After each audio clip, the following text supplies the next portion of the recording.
Was? Warum denn? Ja, hallihallo und einen wunderschönen Mittwoch und damit Bergfest. Liebe Kasperinnen, liebe Kasper und natürlich auch liebe krapfenessende Kranplatzverdichter aus Kraftsdorf. Und wer das sucht, das liegt bei Gera. Nicht bei Gera liege ich, da wäre meine Freundin aus Denken sauer, denn mein Name ist Arbeitspulli und die Leute sagen immer: Ich mache ihm ein Angebot, das er nicht ablehnen kann. Geht das Angebot Richtung sich neben Gera legen? Da wäre ich aber nicht dabei. Also das würde ich dann doch ablehnen. Ich kenne die Dame ja gar nicht. Also was soll das? Ich bin nicht so einer, ich bin ein anderer. Genau wie der Mittwoch. Das ist nämlich auch ein ganz besonderer Mittwoch heute. Und warum, werdet ihr gleich erfahren nach den Namenstagen. Denn auch heute wieder sind Namenstage dran. Jawohl, jeder Tag ein neuer Name, manchmal sogar mehrere. Und manchmal sogar welche, die wir schon am Vortag hatten. Also, heute haben Namenstag der German, die Margret, die war doch erst gestern. Die war gestern oder vorgestern? Was ist da los? Die verwenden die Namen mehrfach. Hallo Vatikan? Ich meine, Nachhaltigkeit, ja, gut und schön, aber ihr übertreibt's langsam. Der Otto. Ach, wie schön, der Otto. Wenn er wieder aus der Wüste zurück ist, kann man ihm sagen: Hallo, du hattest übrigens Namenstag, hast jetzt verpasst, dumm gelaufen. Düdüm. Der Viktor und der Wilhelm. Wilhelm kennen wir natürlich alle, wir hatten diverse Kaiser, die sich so nannten, hinten waren sie durchnummeriert, weil Nachnamen, ihr wisst, damals, die Leute waren arm, sie hatten kein Geld, da hat's nur für eine Zahl gereicht. Ja, warum ist heute ein besonderer Tag? Weil morgen Vatertag ist, jawohl, und damit Feiertag. Das bedeutet, wenn ihr morgen nicht verhungern wollt, geht, wenn ihr mit dem Video hier durch seid, mit in die Luft gerissenen Armen, panisch schreiend in den nächsten Discounter, kauft die Regale leer und sorgt dafür, dass an der Schlange eine möglichst lange Kasse ist. Da freuen sich die Mitmenschen, aber macht das nach Möglichkeit erst gegen Abend, denn ich muss auch noch einkaufen gehen und ihr wollt ja nicht, dass ich dann morgen im Video total genervt bin und weine, weil ich keine Lebensmittel mehr bekommen habe. Schnüff. Da guckt nicht so. Das könnte passieren. Wenn ich nachher in den Discounter gehe und bekomme nichts, dann bin ich traurig.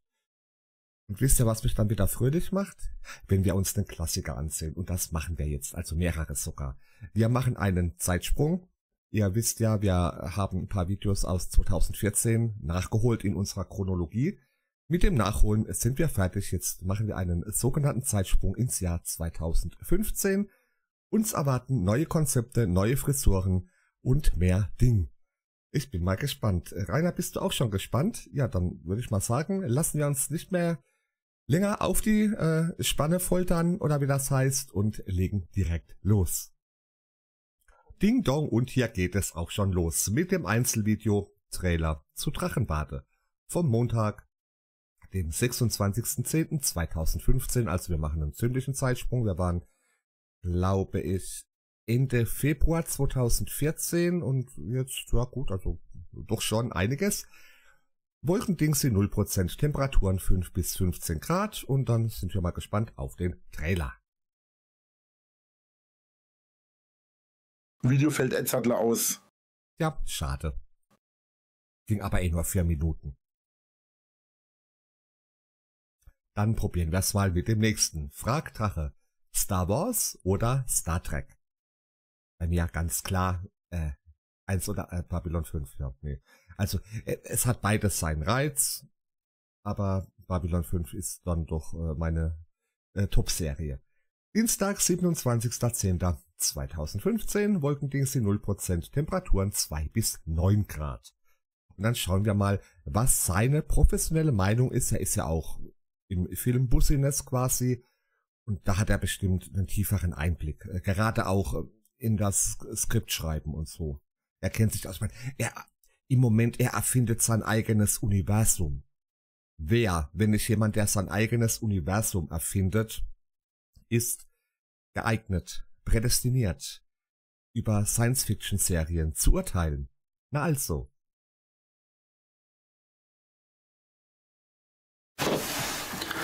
Metal Leute, Servus und herzlich willkommen zu einer neuen Folge Hashtag Frag Drache. Hallo, Hashtag Frag Drache. Oh Leute, das ist aber mal ein Zeitsprung, oder? Junge, also jetzt gar nicht mal so sehr die Frisur, der Bart und alles, sondern... Moment, ich muss ja das Fenster verschieben, damit ich die Maus sehe. Hier, Pinnwand, alles schwarz. Da hat er sogar noch die Pinnwand mit schwarz angemalt. Alles voll mit Postern. Wisst ihr noch, wie das letzte Mal ausgesehen hat? Da hingen nur ein paar kleine Zettel mit Reißzwecken. Und ansonsten, da war noch keine Wand schwarz und nix. Rainer, hast du da sogar das Schwarze übers Poster drüber gemalt? Junge, warum? Hätte man ihm vielleicht sagen sollen, dass man die Sachen erst von der Wand abnimmt, bevor man die Wand schwarz macht? Und warum machst du überhaupt die Wand schwarz? Dann wirkt der Raum doch noch kleiner. Ja, wer hätte es gedacht? Ich muss hier gleich am Anfang was loswerden, denn ich habe das zwar heute auch aufgenommen, also Dragon Monday. Und zwar kommt am am Samstag tatsächlich ein Video, aber allerdings nicht das Video, was ich vorher geplant habe. Entweder ich mache das so, dass Freitag, Samstag ein Video kommt, Samstag, Sonntag ein Video kommt oder erst nächste Woche Samstag nochmal ein Video kommt, was den Time of Metal angeht. In erster Linie wird am Samstag, da das ja der 31. ist, ein Video zum Thema Horror kommen. Oh, Horror. Ach Mensch, ja, wir bewegen uns hart auf Halloween zu. Oh, das wird toll, ich mag Halloween. Das wird ein bisschen ein anderes Video. Ja, du sagtest ja Horror. Lasst dich überraschen, es ist ja Halloween. Und da bin ich schon mal gespannt, was da passieren wird. Es wird ein bisschen ein anderes Video sein. Ja, hat er schon erwähnt, dass das übrigens ein etwas anderes Video wird, denn es ist ja Halloween und das wird dann eher in Richtung Horror. Sonst macht er eher Metal, Comedy und irgendwelche Fantasy-Wesen, die er sich ausgedacht hat, indem er sie aus diversen Serien oder Animes geklaut hat. Dazu kommt, dass mein neuer Kanal, mein alter Kanal Drachenbade wieder an den Start geht. Im Lauf dieser Woche. Wahrscheinlich wird das immer so sein, dass immer freitags da ein Video kommt. Und warum gibt es nirgendwo Sicherungen von diesen Videos, wenn die gekommen sind? Es wissen doch alle, die ganze Welt weiß, Drachenbade ist unser aller Lieblingscharakter. Aber wann genau das in den Start geht, weiß ich noch nicht. Auf jeden Fall soll es jedes Mal die Woche Freitag kommen. Es wird also einmal am Freitag kommen, dann vielleicht 2 Wochen später nochmal mittwochs und dann nie wieder. Wieder ein bisschen kreativ sein. Gut, ansonsten bin ich jetzt mal kreativ, indem ich hier Fragen beantworte von der guten Manuela. Ach, Manuela, kennt ihr die? Ach nee, das war Michaela mit Bata Illich. Wobei Manuela ginge auch. Also man könnte das Lied auch mit Manuela singen. Ich lasse das jetzt, denn... Gut, ihr hättet zwar morgen Feiertag, um euch wieder davon zu erholen, dass ich jetzt singe, aber nee, ich tue euch das nicht an. Außer... Ihr geht vor mir in den Discounter. Dann werde ich morgen aber sowas von Manuela singen, Leute. Also ihr seid gewarnt. Und diese Frage ist jetzt letzte Woche, Mittwoch oder was, gestellt worden. Die wollte ich eigentlich nämlich am Freitag schon beantworten, habe ich dann doch nicht mehr gemacht. Die Frage von der Manuela ist Hashtag Frag Drache. Wirst du dir den neuen Star Wars Film anschauen? Welchen Film hast du zuletzt gesehen? Uff, welcher ist denn der neue Star Wars Film 2015? Moment, da muss ich mal googeln. Star Wars 2015. Das Erwachen der Macht. Der kam 2015 raus. Welcher war denn das? Also es war auf jeden Fall einer von der extrem furchtbaren Trilogie. Mit hier Ray Dingsbums da. Die erste Ordnung, ja, wissen wir, Starkiller Basis. War das der letzte Teil? Ah, nein, okay, das ist der, wo sie Luke findet. Wo sie auf, wie hieß das? Auf Skellig Island gedreht haben. Und hinterher waren die ihren ein klein bisschen sehr sauer, weil ihr wisst ja, dass die Skelligs, das sind diese Inseln vor der irischen Küste, wo noch alte Klosteranlagen von diesen irischen Mönchen sind, die so Steinhäuser gebaut haben, die ein bisschen aussehen wie diese Bienenkörbe. So glockenförmig. Und die haben da wohl bei den Dreharbeiten auch ganz schön rumrandaliert. Da waren die irgendwie nicht begeistert. Und die Insel ist, glaube ich, auch ein Naturschutzgebiet für seltene Vögel. Und die Vögel waren natürlich auch wenig begeistert. Und dass Luke sein Lichtschwert wegschmeißt, da war natürlich die Lichtschwertindustrie überhaupt nicht von begeistert. Und die Leute, die den Film gesehen haben, waren davon sowieso nicht begeistert, weil diese Trilogie, die war ja einfach furchtbar. Also was die sich dabei gedacht haben, jetzt mal unter uns. Das war ja mal so ein Rotz. Ich werde mir den neuen Star Wars wahrscheinlich nicht anschauen, da ich Star Wars sowieso nie so ein Fan war. So, also die Originaltrilogie war doch toll. Ich meine, die hier mit Anakin und Obi-Wan ging auch noch. Da waren halt die Lichtschwertkämpfe besser gemacht. Das konnten sie ja, gerade hier im ersten Teil, erinnert ihr euch noch, Darth Vader gegen Ben auf dem Todesstern, dieses, wir versuchen unsere Schwerter möglichst nicht zu bewegen, während wir kämpfen, weil die Direkttechnik kommt da sonst nicht hinterher. Das war ja schon ein bisschen lahm. Aber im dritten, Luke gegen Vader, das war schon ein anständiger Kampf. Und hier Bing Bong Chin und Obi-Wan gegen Darth Keule, das war doch eine schöne Choreografie. Naja, und dann diese Trilogie mit Rey, also das konnte man ja sowas von vergessen. Überraschend, wenn man bedenkt, dass der letzte Film, den ich euch jetzt auch sagen werde, den ich gesehen habe, Star Trek war, und zwar Star Trek Der Aufstand. War das der, wo Data Emotionen hat? Wo relativ am Anfang Data mit einem Shuttle wegfliegt und singt? Ich glaube, den habe ich auch im Kino gesehen. Den fand ich sogar recht gut. Ich persönlich finde es ziemlich cool. Da gibt es auch so eine coole Szene mit so einem ganz kleinen Kuschelvieh. Ich weiß nicht, das schaut aus wie so ein Kuscheltier. Das ist total geil. Das ist wirklich bloß so groß irgendwie. Ich will so ein Ding haben, ey. Das ist voll ulkig. Das sieht voll lustig aus. Das hat er doch auch bei Lachflat erwähnt im Stream, oder? Dieses Kuschelvieh.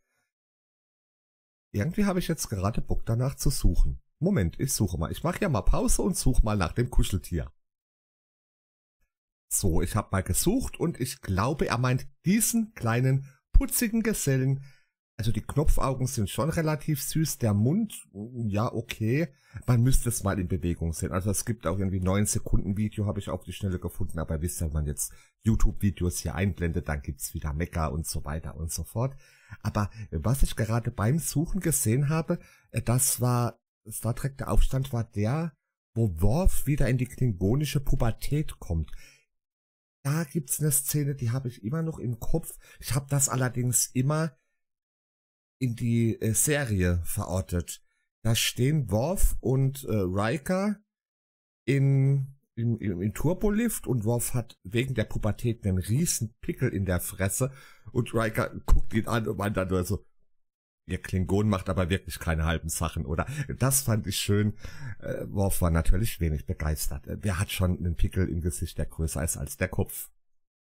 Außer jetzt vielleicht unser lieber Rainer, weil dann sieht man weniger vom Kopf. Aber darum geht's jetzt. Es geht ja um Star Trek. Also, Rainer, du hast kein Video oder Bild gefunden. Schade, mir ist es gelungen. Hat allerdings auch ein paar Sekunden gedauert.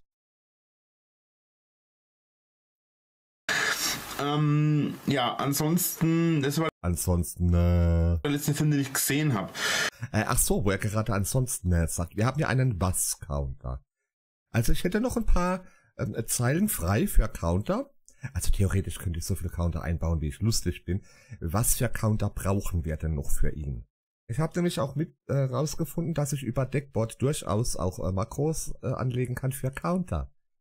Das bedeutet, ich brauche keine Zweittastatur, sondern ich kann dann einfach das über Deckboard bedienen und das wäre natürlich sehr praktisch. Also ich schlag mal vor, ich habe schon Was-Counter und zwar. Und dann habe ich noch ein paar, die sind noch nicht. Den Counter haben wir schon. Haben wir schon. Wir wollen ja Deutsch reden hier. Und 2 sind noch nicht belegt, aber ich kann noch 3, 4 reinmachen. Das ist kein Problem. Rainer, aber du kannst jetzt weitermachen hier. Ich bin fertig fürs Erste. Und Star Wars, ich weiß nicht. Ich mache in der letzten Zeit viele Parodien auf Star Wars oder irgendein Blödsinn. Du machst Parodien auf Star Wars oder irgend so ein Blödsinn? Und also Rainer, nur zur Information, die Zunge halb raushängen lassen und machen, das ist keine Star Wars Parodie, da sagen die Leute normalerweise, das geht eher in Richtung Schlaganfall. Vader und so ein Blödsinn. Ach ja, klar, das sollte Vader sein. Wir wissen ja, hinter seiner Maske, Vader hat immer so die Zunge halb raus, weil, wenn also die Sturmtruppen vorbeilaufen, die sehen das ja nicht und dann kichert er immer so hämisch. Er ist halt die dunkle Seite der Macht, die bringt einen dazu, auch so gemein den Sturmtruppen gegenüber zu sein. Allerdings, die tragen ja Helme, er sieht auch nicht, dass die ihm dauernd die Zunge rausstrecken. Aber ich muss sagen, ich habe alle Filme von Star Wars da, von 1 bis 6 und einen Bonus von den letzten 3, also von den ersten 3 in eigentlichem Sinne, ja, habe ich eine Bonus-DVD sogar da. Aber tatsächlich ist es so, dass ich davon mir nie groß Gedanken gemacht habe. Also ja, also wenn man selbst Star Wars nicht versteht, Star Wars habe ich eigentlich nur geschaut, da war ich 17. Da habe ich Star Wars gesuchtet wie ein Blöder. Ja gut, da bist du auch noch zu jung gewesen für Star Wars. Aber habe das danach nie wieder groß gemacht. Ich habe den dritten Teil von Star Wars habe ich in meinem Leben vielleicht 2-mal gesehen. Das ist dann aber großzügig gesagt. Oh, großzügig. Das könnte auch einmal oder nie gewesen sein. Welches ist jetzt der dritte Teil? Also ganz ehrlich, als sie dann angefangen haben, wir machen jetzt noch eine Trilogie, die setzen wir davor, dann machen wir eine, die setzen wir dahinter. Seitdem steige ich überhaupt nicht mehr durch, welcher Teil welcher ist. Also der dritte dürfte dann der sein, wo Anakin zu Darth Vader wird am Schluss, wo sie quasi Darth Vader mit versaut haben. Oder? Ja. Vorher war der dritte Teil der mit den Ewoks und dann wurde der dritte Teil der, wo Vader komplett versautbeutelt wurde. Ich glaube, ich habe den in meinem Leben tatsächlich bloß 2-mal gesehen. Einmal mit einem Kumpel, also und einmal mit einer ausgedachten Freundin. Der mir die DVD mitgebracht hat und der da war. Und einmal, als ich sie selbst gekauft habe. Und das habe ich auch nur deswegen gekauft tatsächlich, weil ich damals die Sammlung halt komplettieren wollte mit 1, 2, 3, 4, 5 und 6. Und eine Bonus-DVD von der 6 natürlich. Vivienne hat gefragt, wenn du es dir aussuchen könntest, wärst du lieber Weiblein oder Männlein? Ich finde das ja schön, wie diese Frage auch so ein bisschen andeutet, dass ja keins von beidem ist. Man muss sich darauf beachten, normalerweise sagt man Männlein oder Weiblein. Feministisch? Nee, also Spaß beiseite und um Gottes Willen, ich will niemanden ankreiden, im Himmels Willen. Ankreiden, du meinst angreifen?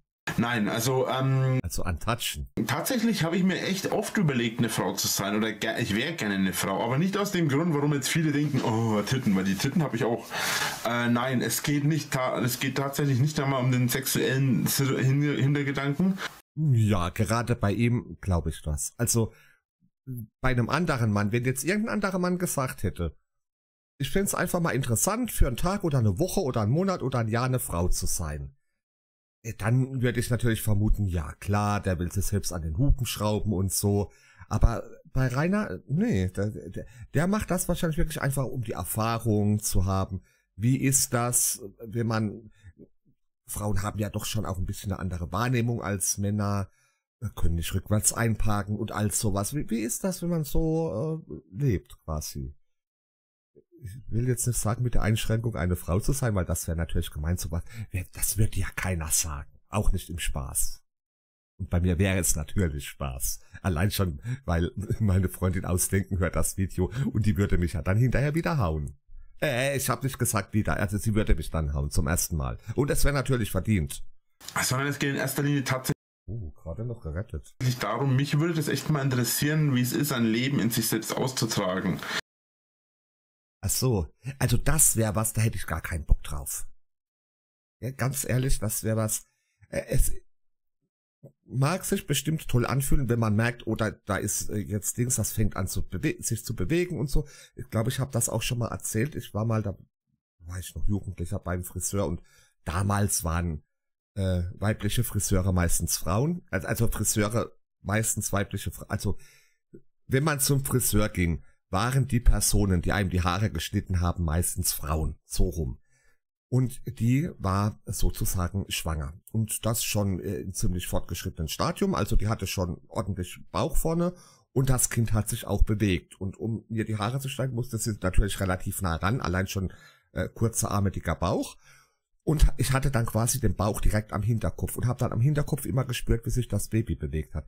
Und das hat sich wirklich faszinierend angefühlt und auch toll. Aber der Gedanke, ich habe so ein Ding in mir drin und das bleibt da auch für eine ganze Weile, bis es raus muss. Und das raus wird ziemlich fies. Da hätte ich aber sowas von keinen Bock drauf. Aber mal gar keinen. Ich habe eine Freundin. Rainer lügt doch nicht. Rainer, guck mal, wir sind 4 Minuten 20. Wir sind so gut miteinander ausgekommen. Ich habe schon mehrere Freunde, die halt schon Kinder haben, aber ich habe eine Freundin, die hat mir mal erzählt, während der Schwangerschaft und auch danach, wenn ich sie darauf anspreche, sagt sie das immer noch und schwört da drauf. Du hast also eine Freundin und die hat schon Kinder. Also mindestens eins. Ist das zufällig der Sohn, den du noch anrufen musst? Sie hat während der Schwangerschaft als der Herzschlag ihres Kindes angefangen hat sie tatsächlich angefangen, den Herzschlag ihres Sohnes, der er dann hinterher war. Vorher noch nicht, aber erst hinterher der Sohn. Vorher war die Tochter vom Nachbarn. Zu spüren. Also sie hat quasi den Herzschlag von sich selbst natürlich im Körper, den spürt man ja eigentlich nicht, weil man ist ja dran gewöhnt. Aber sie hat tatsächlich den Herzschlag ihres Sohnes in ihrem Körper gespürt. Keine Ahnung. Also das müsste jetzt jemand beantworten, der das beantworten kann. Also möglichst jemand, der schon das ein oder andere Kind bekommen hat. Keine Ahnung. Kann sein, kann nicht sein. Natürlich, wenn er sich bewegt hat, sowieso klar. Aber ich persönlich finde das unglaublich interessant. Ich weiß auch gar nicht, ob das normal ist, dass man, wenn man schwanger ist, den Herzschlag des Kindes spüren kann. Meines Wissens nach ist das nicht so, aber Gottes Willen, ich will mich jetzt schon wieder irgendwo festlegen. Vor allem medizinisch bin ich sowieso. Aber ich persönlich... Fragt ihr euch auch gerade, ob man dann auch spüren oder hören oder riechen kann, wenn das Kind furzt? Oder habe ich hier gerade seltsame Gedanken? Ich finde das überaus interessant. Also tatsächlich, ich bin schon gerne ein Mann. Also ich bin ein Mann, ich bin auch gerne ein Mann. Naja, die einen sagen so, die anderen sagen so. Aber wenn ich mich aussuchen könnte, ich würde mich schon mal gerne so als Frau fühlen oder mal wirklich eine Frau sein. Auch weil ich mir gedacht habe, ein Kind auszutragen oder sowas, wäre schon cool. Moritz, und er hat gefragt, #Drache offiziell, ich finde es gut, dass du ehrlich zu deinen... Ja, ich finde es gut, dass du ehrlich zu deinen Moment, was? Oh, warte. Wir müssen erst zurücksetzen. So, jetzt, also, das war der erste was. Ehrlich in deinen Videos bist. Und du bist, wie du bist. Das steht da nicht. Mach weiter so. Das war jetzt aber keine Frage. Das ist keine Frage. Das sagte ich bereits. Er hört mir auch nie zu. Ja, ich werde versuchen, da weiterzumachen, so gut wie ich kann. Also, ich weiß gar nicht, warum ich das mit reingenommen habe. Das kommt mir gerade so. Das ist gar keine Frage. Weil es dir vorher nicht aufgefallen ist, weil du sehr schlecht lesen kannst. Ivan hat gefragt, zockst du Paint at Ivan? Ich weiß gar nicht, ob das eine Frau oder ein Mann ist, aber ich glaube, das soll... Es ist doch egal. Rainer, es ist doch völlig egal, ob die Person, die eine Frage stellt, eine Frau oder ein Mann ist. Mann, also ich glaube, das soll eine Frau sein. Ivan ist, glaube ich, ein Mädchenname. Okay, Ivan ist eigentlich der Plural von Eibe, das ist ein Baumname. Zockst du Pen and Paper Rollenspiele oder gehst du auf LARP? LARP sagt mir überhaupt nichts.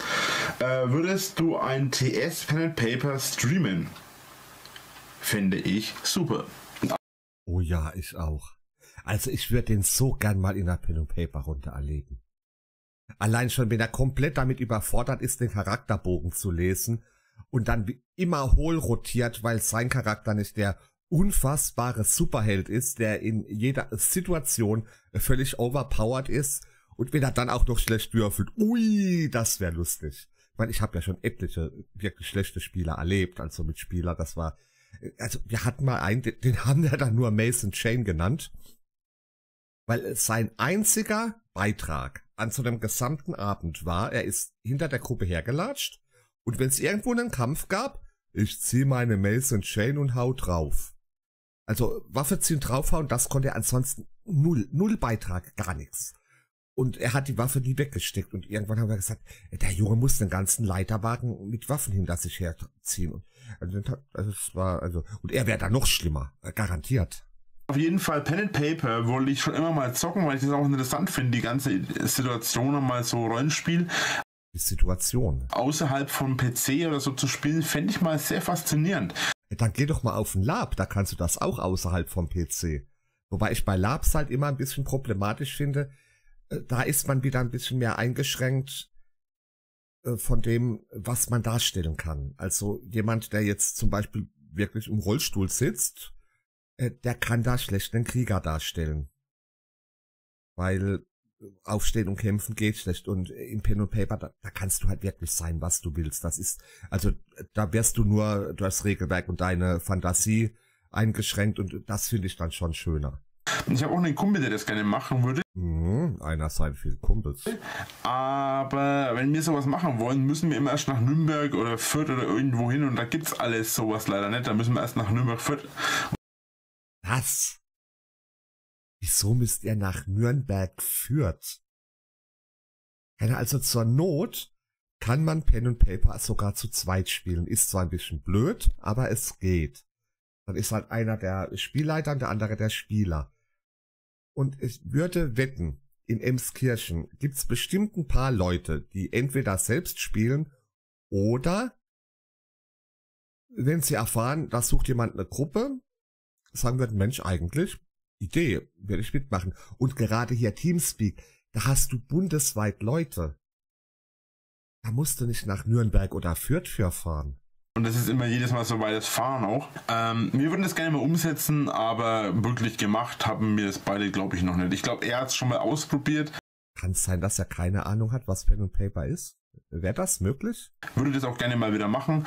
Ich auch. Aber zu zweit bringt es halt nichts. Also da braucht man schon. Doch, Heidi. Also es geht, ja. Kommt natürlich dann auch auf die Chemie zwischen den beiden an. Also es geht schon. Mit mehreren macht es natürlich mehr Spaß. Aber zum Beispiel hier Affendämon Zu und seine Freundin oder damalige Freundin. Schade, dass es den Kanal nicht mehr gibt. Affendämon Zu war ein fantastischer Pen und Paper Leiter und auch ein super Spieler. Also der war wirklich als Spieler, der konnte alles spielen. Und die haben zum Teil dann auch wirklich zu zweit gespielt. Und also zumindest als Zuschauer war das immer super unterhaltend. 5, 6 Mann. Also ich würde es gerne mal machen, aber gemacht habe ich es noch nicht, was das Auch was Pen und Paper angeht. LARP sein soll, das sagt mir 0. Also das ist die Pen und Paper, nur ohne Pen und ohne Paper, Rainer. Da nimmst du dir so ein Schaumstoffschwert, rennst durch die Gegend und klopfst dich nach Regeln mit anderen und verlierst. Keine Ahnung, ich beschäftige mich mit der Szene Pen and Paper, aber sowieso nicht so gut. Und da gibt's eine Szene? TS Pen and Paper streamen, nein, sowieso nicht. Also sowas streame ich nicht, weil da bin ich erstens mit sowas viel zu schlecht und zweitens, nee. Dann lernst du's. Du musst ja nicht der Spielleiter sein, dann bist du ein ganz normaler Mitspieler. Irgendjemand, der sich ein bisschen damit auskennt, der Erfahrung hat, ist der Spielleiter. Ihr nehmt 3, 4 Leute noch aus dem Teamspeak und dann spielt ihr zusammen und lernt das gemeinsam und habt Spaß und wer es sich später anhört, kann sich über euch kaputt lachen. Mache ich einfach nicht. Das macht keinen Sinn, glaube ich. Und ich weiß nicht, aber ich glaube nicht, dass das viele interessiert. Also, ich finde es schon lustig. Ihr auch? Markus und sie heißt aber Ed Julia. Da fragt man sich manchmal schon. Okay. Ja, man fragt sich. Okay, wie wäre es mit einem kleinen Video? Mit einer kleinen Videodoku über deine Fortschritte bei der Gartenarbeit. Freue mich. Tatsächlich ist es ein Punkt, den ich mir schon überlegt gehabt habe, mal letztes Jahr. Also so jetzt, dieses Jahr im Sommer habe ich mir das überlegt. Letztes Jahr, also dieses Jahr im Sommer, also vor 2 Monaten. Dann habe ich aber doch gesagt, nö. Und da war ja das so, dass ich im Garten ja dann auch die Rohre für die Kanalisation verlegen musste. Und dann ist das alles. Er musste im Garten Rohre für die Kanalisation verlegen. Keiner für welche Kanalisation? Also Kanalisation ist normalerweise das, was man hier unter der Straße hat. Und da kommen normalerweise Leute mit dem Bagger, die verlegen das. Was erzählt er da? Was meint er? Untergegangen. Das ist alles komplett verschütt gegangen. Du meinst damit, du hattest keinen Bock, du warst zu faul und jetzt sieht der Garten aus wie der Dschungel von Burma. Und dann habe ich mir gedacht, okay, gut, kann man nichts dran ändern, lassen wir es gut sein. Ich habe auch überlegt, ob ich das im Sommer jetzt Ja, Gras ist hüft hoch, kann man nichts dran ändern, lassen wir es gut sein. wirklich machen soll oder nicht. Ich weiß aber noch nicht, im Garten habe ich nicht so viel zu machen. Das Einzige, was ich da groß mache, ist Rasenmähen, mich hinsetzen und lesen. Lesen. Du. Rainer, und in deinem Garten, also was du da Garten nennst, da wäre unfassbar viel zu machen gewesen. Du siehst es nur nicht. Das ist das Problem, genau wie am Haus. Und an der Bulldog-Halle, da wäre so viel zu machen gewesen, aber das hast du nicht gesehen. Wenn du es gesehen hättest oder gesehen hast, warst du zu faul und zu unfähig. Das ist eigentlich, wenn ich denn mal draußen bin, meistens so das Hauptding. Rasenmähen müsste ich auch mal wieder. Ich habe noch keinen Schnorchel, weil es regnet ja dauernd. Persönlich würde mir gerne einen großen Baum pflanzen in der einen Ecke und dann würde ich gerne an der Ecke so eine kleine, ja, entweder ich setze mich direkt ins Gras, das mache ich total gerne, oder ich gehe eben her und setze mich dann direkt an den Baum. Aber das müsste dann gleich ein großer Baum schon sein und das ist nicht so einfach. Und das, was ich dahin pflanzen will, eine Trauerweide, ist auch noch schweineteuer. Das war's dann mit den Fragen für heute. Auch schon? Wieso sind Trauerweiden? Rainer, besorgt ihr doch Mini-Trauerweide, also quasi so Samen, oder Trauerweiden müssen sich auch so, packt das ein und da musst du halt ein paar Jahre warten. Ist nur eine kleine Folge, aber wir sind wahrscheinlich schon wieder auf über 8 Minuten. Tatsächlich sind wir sogar schon über 10 Minuten. Und Oh, dann hat er aber geschnitten. Reini, hast du heimlich geschnitten? ja, wenn ich jetzt wieder geschnitten habe, sind wir vielleicht bloß noch auf 8 Minuten. Mal gucken. Und freut euch Aber ein Schnitt, tatsächlich. schon mal auf Samstag, da kommt wie gesagt eine Horrorgeschichte, und dann Freitag oder Sonntag kommt noch ein Video oder es kommt nächste Woche am Wochenende. Das muss ich überlegen, wie ich das zeitlich schaffe, weil 6 Videos die Woche, das ist schon ein bisschen arg viel. Danke fürs Zuschauen, haut rein und bis zum nächsten Mal. Tschüss! Tschüss. Ach, da ist er ja wieder. Reini, was guckst denn so? Was vergessen? Hier fliegen Fusseln durch die Luft. Oh, er hat ein neues Outro. Guck mal, mit ganz viel Smileys. Ach ne, Smileys sagt man ja nicht mehr dazu. Wobei, ich fand den Begriff Smileys schön. Auch wenn sie nicht gesmiled haben. Liken, teilen, abonnieren. Links in der Videobeschreibung. Drachenlord, Twitter, Facebook, Instagram. Wieso sind das? Das sind doch die Icons von Apple. Er hat doch kein Apple. Aber damals waren die Icons von Apple noch schön. So, reicht jetzt. Was ist das jetzt? Reini? Was ist das denn? Also ich habe den Ton nicht ausgemacht. Reini, ist da beim Schneiden was schiefgelaufen?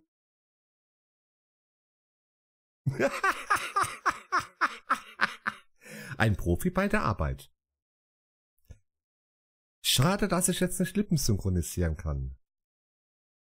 Ich habe jetzt im Garten alles verschönert. Ich habe Hagebutten gepflanzt.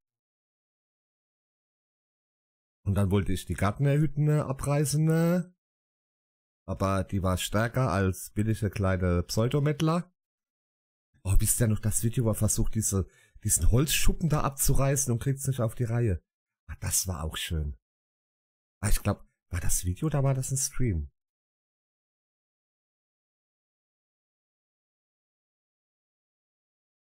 Rainer, du hast keinen Ton und kein Ding.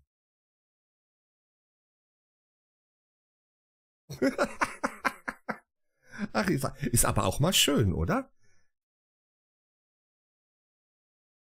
Aber wenn ich das vorher gewusst hätte, hätte ich da Text unterlegt. Da hätte ich natürlich wieder angeben müssen. Hier in diesem Video kommen Stellen vor, in denen eine KI so tut, als würden Personen Dinge sagen, die sie nie gesagt haben. Das muss man ja neuerdings immer angeben, weil die Leute merken das ja von selbst nicht. Rainer, redest du über Trauarbeiten? Ja, die sind teuer. Oh, Trauarbeiten sind teuer. Ja, Metal. Kommt jetzt doch mal das Outro. Ja, Fusseln. Und nochmal das Outro. Ein Profi bei der Arbeit. Aber diesmal das Outro ohne Musik. Und mit diesem giftgrünen Drachen. Also, warum er den so gefärbt hat? Und dieses, warum sind da überall schwarze Flächen, die da nicht hingehören? Was soll das? Also abgesehen davon, dass das Bild komplett überladen ist. Was machen diese hier zum Beispiel und da? Seht ihr, was ich meine? Hier und da. Und das sieht auch nicht gerade so aus. Also klar, hier geht das ins Schwarz über. Irgendwie kommt mir dieses Hintergrundbild auch bekannt vor. Aber hier, das ist zu scharf, dieser Übergang. Der ist viel schärfer als das. Also da hat er wohl auch irgendwas geschwärzt. Rainer, warum? Warum?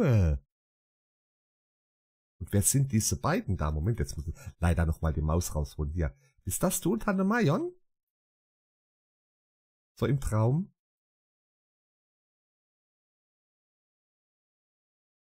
Ja, Rainer ist gut jetzt. Danke. Ja, danke, wir haben das Outro gesehen. Ja, schön. Dann machen wir mal weiter mit Drachenlord Folge 12. Schüttel dein Speck.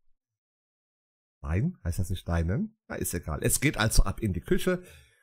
Speck wird aus dem Kühlschrank genommen und geschüttet. Das ist sehr schön, denn dann geht die Kohlensäure raus und dann spritzt es nicht so in der Pfanne. Vom Donnerstag, nicht Donnerstag, Donnerstag, 29.10.2015, Wolkendingsi, 0% Temperaturen, 5 bis 9 Grad, es wird kälter. Ich mach mal hier das Bild weg.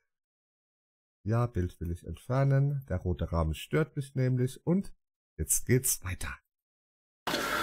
Messer Leute, Servus und herzlich willkommen beim Drachenlord. Hallo Drachenlord, wie geht's? Ach, wie schön. Die Strukturdecke mit Schwarz, wo du halb reingemalt oder gesprüht hast. Und mehr Poster, viel mehr Poster. Wunderbare Poster, schöne Poster, tragende Poster. Was ist das denn? Moment. Hast du da wirklich auf dem Poster unterschrieben und so unterschrieben? Das hängst du auf? Jetzt wirklich? Du schreckst auch vor nichts zurück, oder? Yay, es ist wieder soweit. Eine neue Folge Drachenlord. Yeah. Entschuldigt, wenn ich heute nicht ganz so bei der Sache bin, aber ich habe ultra Zahnschmerzen. Oh, das ist nicht gut. Dann geh mal nach dem Onkel Doktor hin. Der kann da helfen. Und mit diesen Zahnschmerzen gehen ultra Kopfschmerzen einher, die ich seit 4 Tagen habe. Du hast das seit 4 Tagen und warst nicht beim Arzt? Ja gut, kann man machen. Oh, ich sag euch, das kotzt mich an. Ich habe die ganze Nacht nicht schlafen können. Jetzt ist natürlich schon nächster Abend mittlerweile wieder. Und ich habe jetzt wieder so extreme Kopfschmerzen. Was heißt, wieder oder immer noch?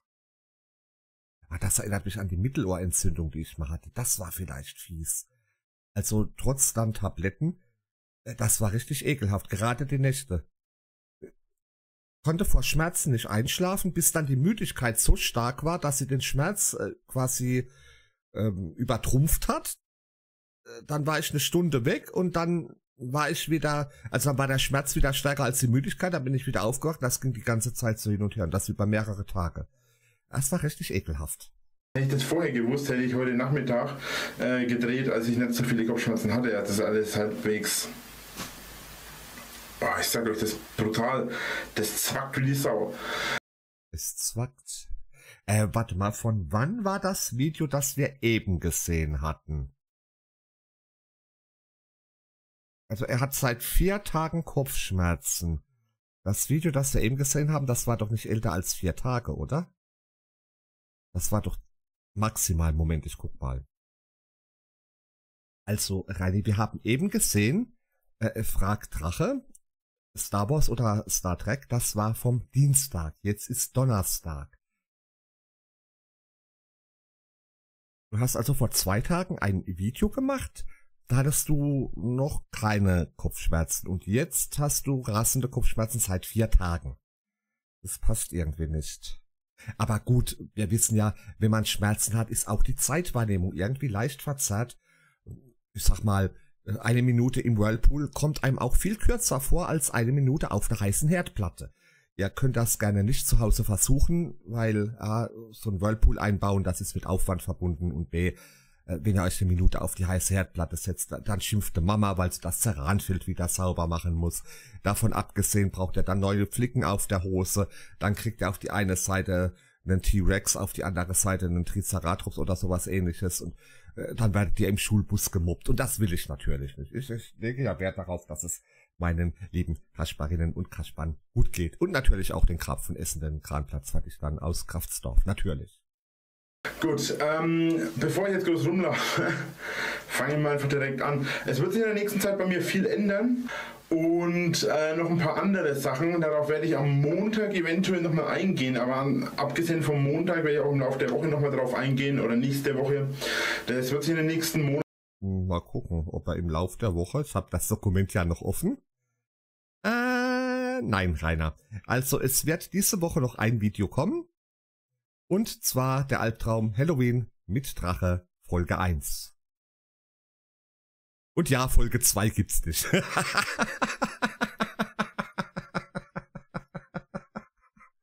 Das sehen wir uns dann morgen an. Unter anderem. Ja, Rainer, mach mal weiter. Ändern. Ende des Jahres habe ich wahrscheinlich eine... Ja, bis jetzt sieht es wirklich so aus, dass ich Ende des Jahres woanders leben werde. Er ist ja so oft umgezogen. Er hat sein Haus permanent verkauft. Da muss ich mich aber nochmal drauf einstellen und schauen, wie ich das hinkriege.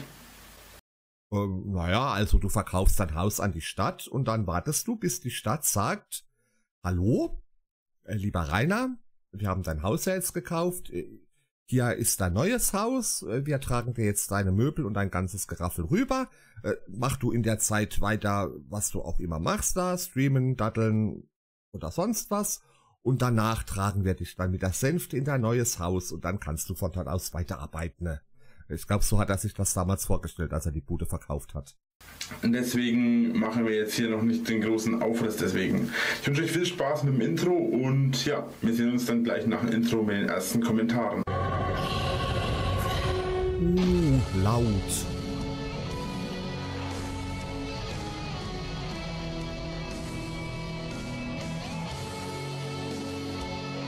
Wie wäre es, wenn du mal auf die Kommentare eingehst mit den meisten Likes?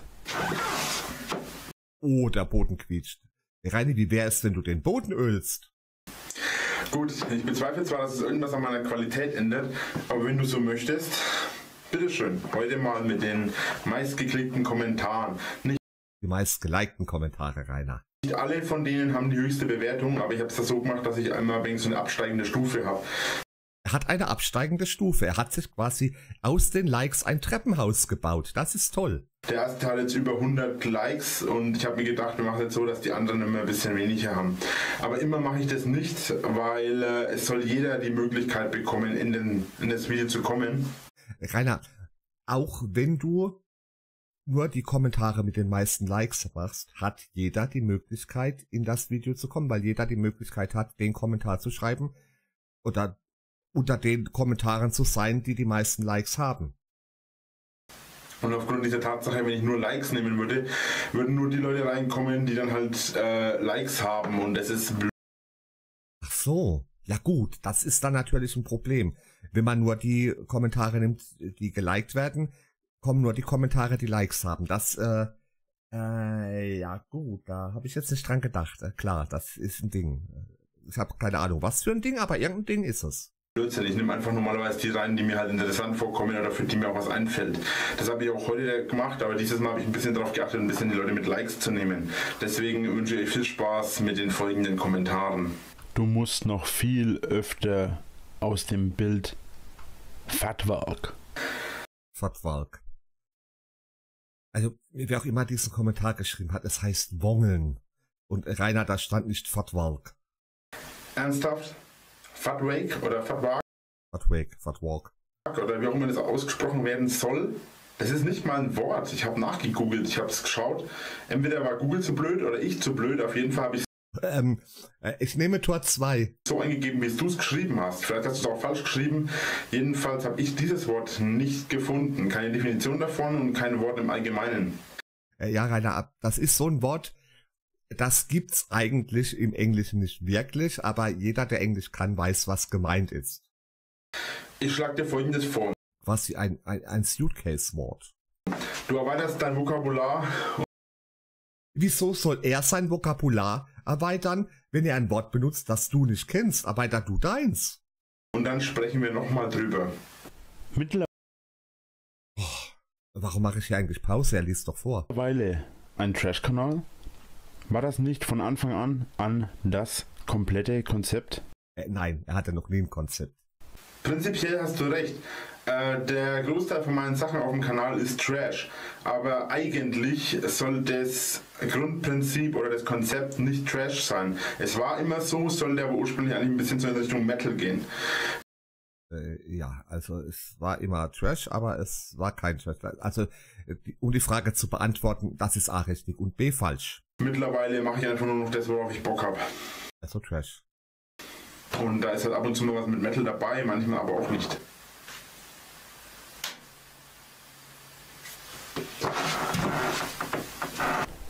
Habt ihr gesehen, er verwalkt?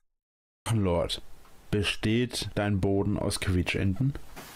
Am liebsten würde ich jetzt Quietschenten hochholen. Leider habe ich davon keine. Nein, mein Boden. Jetzt quietscht natürlich nicht. Hier. Oh, grausames Geräusch. Mein Boden quietscht einfach, weil es ein Holzboden ist.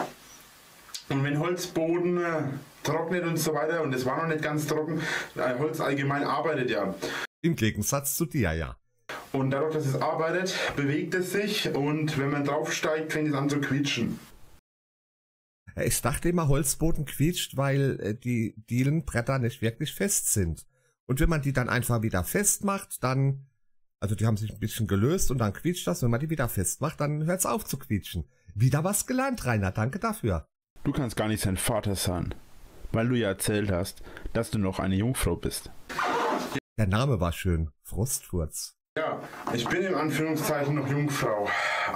Das heißt in Anführungszeichen. Aber vielleicht nicht mehr lange. Und abgesehen Doch, Rainer. Oh, doch. davon, ich bin der Drachenlord. Muss ich wirklich entjungfert sein dafür, dass ich sein Vater sein kann? Oder dein Vater? Ja, weil egal wie du dich nennst, die Biologie nimmt da keine Rücksicht drauf, Reini. Mein Sohn. Oder meine Tochter. Auf mich wirkst du wie jemand, dessen Psychosen gerade wieder anfangen, ihn zu quälen. Es ist sicher besser für alle, wenn du dich eine Weile von YouTube fernhältst. Es wäre vor allem gut, wenn du keine Möchtegern-Gutachten von jemandem erstellst, den du nicht kennst. Noch dazu, ich weiß nicht, wie oft ich das noch sagen soll.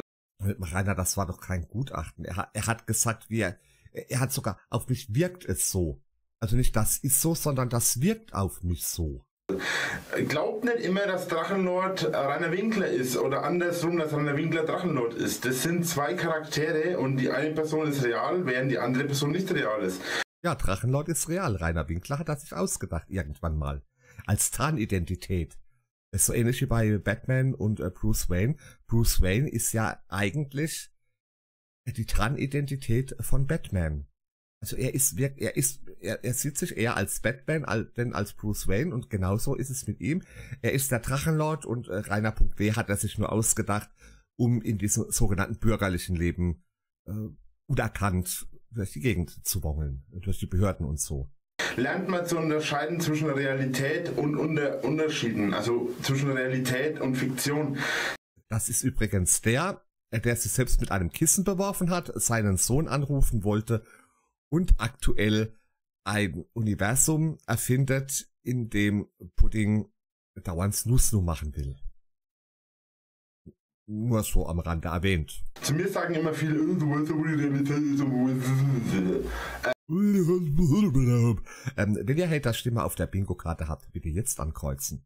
Ich weiß, was Realität ist und ich weiß, was Fiktion ist, ja.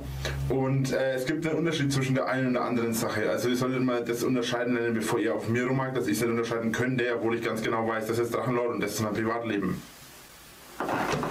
Hast du einen Job? Nein, YouTube ist kein Job. Das ist einfach nur eine Rechtfertigung von Alblali. YouTube ist also kein Job? Sag das mal PewDiePie. Der Typ ist reich und der ist nur wegen YouTube. Ja, Rainer, im Lottogewinn ist auch kein Job und davon wird man auch reich, wenn man genug gewinnt. Also das ist jetzt kein Argument. Aber ja, also, es ist kein Beruf, aber ein Job ist es schon, würde ich sagen. Also wenn man es wirklich beruflich macht, ansonsten ist es halt ein Hobby, das auch vielleicht das ein oder andere Taschengeld einbringen kann, wenn man Glück hat. Aber wenn man das wirklich so macht, dass man davon leben kann, dann ist es halt eine Arbeit oder ein sogenannter Job. Also, verzeih mir, wenn ich dir nicht glaube. Mal abgesehen davon, nur weil du keine Ahnung davon hast, wie man mit Videos oder YouTube Geld verdient, brauchst du nicht auf anderen rumhacken, dass sie keinen Job hätten. Man kann damit Geld verdienen? Keiner sagt mir wie. Davon abgesehen, ich lebe ja nicht nur von YouTube. Er ist ja auch selbstständiger Schichtarbeiter nebenher. Und Erfolgsautor. Noch nicht. Dafür bin ich noch nicht groß genug. Ich würde das gerne, aber es ist ja noch nicht der Fall. Und ja, ich habe deine Frage nicht beantwortet, weil es dich nichts angeht. Liken, wenn ihr für das Einführen eines 10 Dislike-Buttons zahlt. Dir Facepalm. Rainer, gibt's das GIF auch in scharf? Ja, ich glaube, das gibt's sogar in scharf.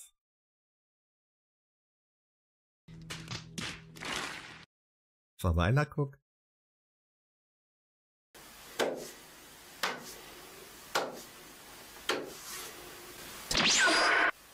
Aber habt ihr gesehen, die Handflächen haben sich jedes Mal getroffen. Respekt. Nein, du bist nicht nett, sondern fett. Das sagt man aber nicht. Davon abgesehen, wo ist er denn? Hallo? Oh, Ach, da ist er ja wieder. Wie hat er das denn gemacht? da habe ich mich direkt in die nächste Szene teleportiert. Brot kann schimmeln. Was kannst du? Ich kann dich blocken.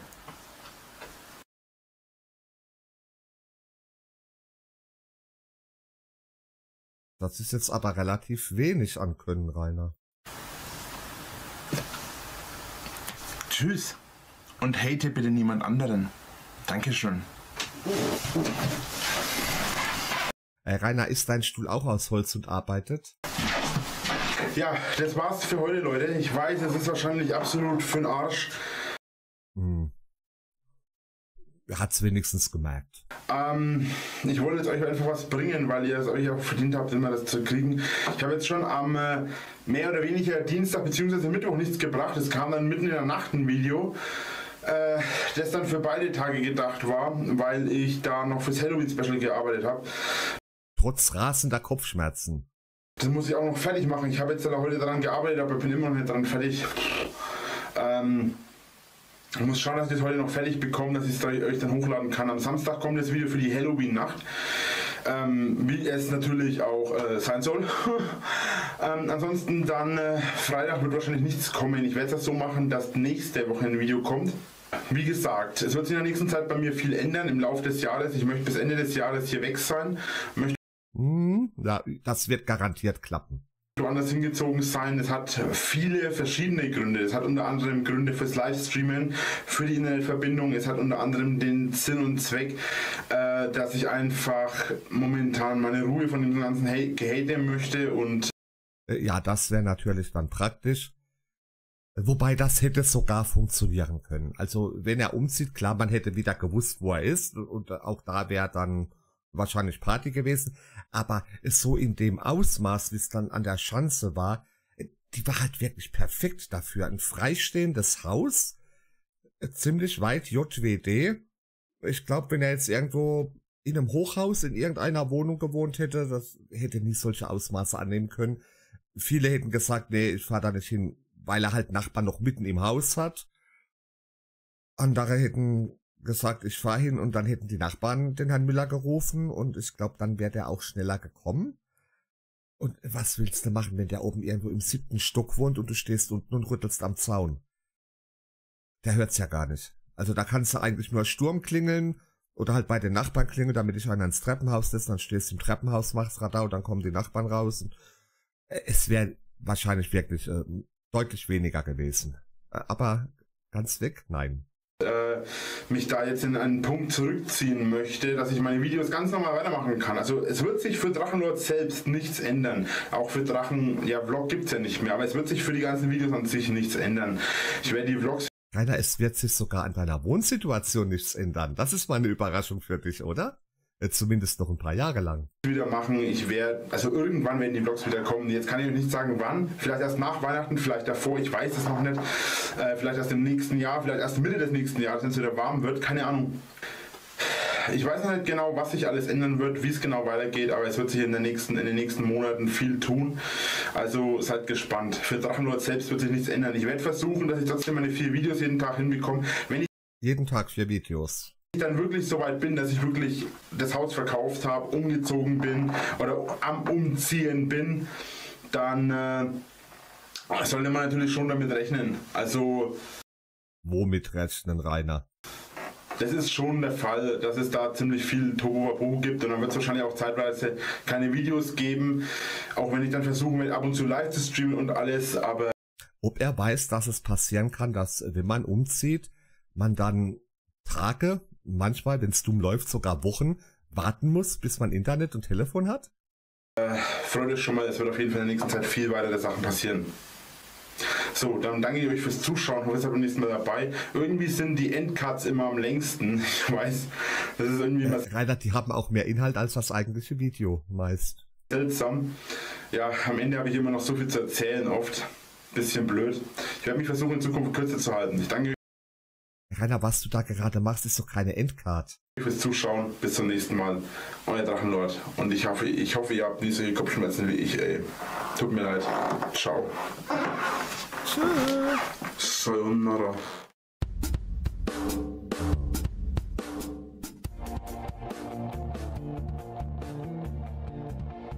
Warum, Rainer, warum dieses doofe Outro? Ob er da jetzt wieder die Hälfte vom Video in stumm dran geschnitten hat? Ich glaub's nicht, nein. Es sind ja nur noch ein paar Sekunden Video.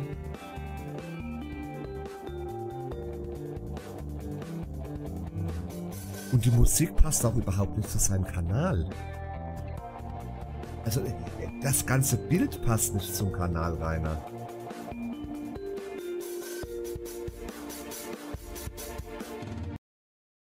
Oh ja, da war ja noch was.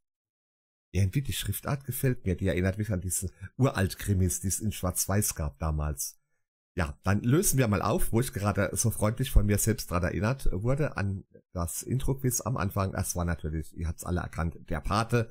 Müsste erster Teil gewesen sein, denke ich. Ja, das war diese eine Szene mit diesem Typ, der die Rolle nicht bekommen hat und dann bei Don Dingsbums sich ausheult und sagt, sei doch mal dein Mann und bla bla. Ihr wisst ja, das ist ja alles ganz fantastisch gewesen damals mit solchen Filmen. Aber reicht auch. Also hier mit ihm. Und der Elefant wird auch langsam müde, die Federn am Trampolin sind ausgeleiert. Dann würde ich sagen, machen wir hier mal Schluss. Wir sehen uns morgen wieder. Bis dahin möge das mit euch sein. Und wenn ihr Miss Sophie seht, sagt ihr, sie soll mal rüberkommen. Mit einem Schraubenzieher, Schraubendreher heißt das ja seit ein paar Jahren und einem Drehmomenthammer. Dann bauen wir gemeinsam noch ein paar Counter ein. Das wird lustig. Also, ciao.